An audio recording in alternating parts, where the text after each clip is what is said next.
Merci Alain. Et à propos de l'antiterrorisme et de Guantanamo, voici l'histoire qui étonne l'Amérique, celle d'un militaire affecté à la surveillance des détenus. Il a été converti à l'islam par les prisonniers qu'il avait pour mission de garder. On retrouve Alain Chalron et Aaron Diamond. Mustapha Abdallah fait sa prière 5 fois par jour dans cette petite mosquée.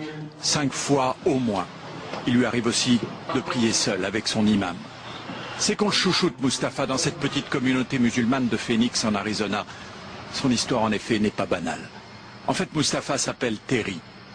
Il était militaire il y a encore peu, affecté à Guantanamo. C'était en 2003, peu après la guerre d'Irak, au plus fort de ce qu'on appelait la guerre contre la terreur. L'époque des chaînes, des prisonniers en orange et de la torture. Les positions de stress, la musique à fond, les lumières stroboscopiques aveuglantes, l'eau glacée, des cellules avec des températures de 5-6 degrés et pire encore, c'était la règle pour les interrogatoires. Par compassion et aussi par curiosité pour une autre culture, Terry apprend des rudiments d'arabe et parle avec des détenus, des discussions qui l'interpellent. Ces détenus sont loin de leur famille, loin de leur vie. Ils sont soumis à un environnement épouvantable et pourtant, ils sourient. Et moi, je ne suis pas un détenu, on ne m'a pas privé de ma liberté, mais je ne suis pas heureux. Alors je me suis demandé, mais qu'est-ce qu'ils ont dans leur vie et que je n'ai pas et qui les rend si heureux? Et là, j'ai eu un déclic, c'est l'islam.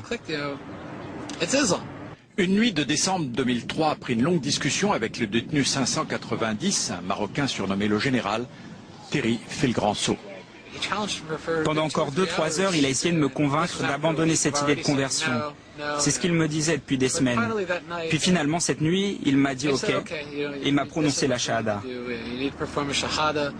Son unité reste encore un peu à Guantanamo, puis doit se déployer en Irak. Méfiant, ses chefs préfèrent le libérer de son contrat militaire. Sa femme le quitte, lui plonge dans l'alcool, avant de retrouver une nouvelle famille dans la mosquée de Phoenix. On le voit ici comme un héros. Tout le monde le respecte, tout le monde l'admire pour avoir fait ce choix difficile, d'avoir choisi ce défi. Car pour le public américain, il est un traître, un ennemi. Mais lui tient bon et il se fiche du « qu'en dira-t-on ». Le djihad, la violence, l'intolérance de certains musulmans, Terry Mustapha les balaie d'une pirouette. Nous sommes un pays très peu éduqué. Nous ne savons que très peu de choses sur l'Orient et sur l'islam. Nous ne savons que ce que nous dit la presse et chacun sait qu'on ne peut pas croire ce que les médias disent en Amérique.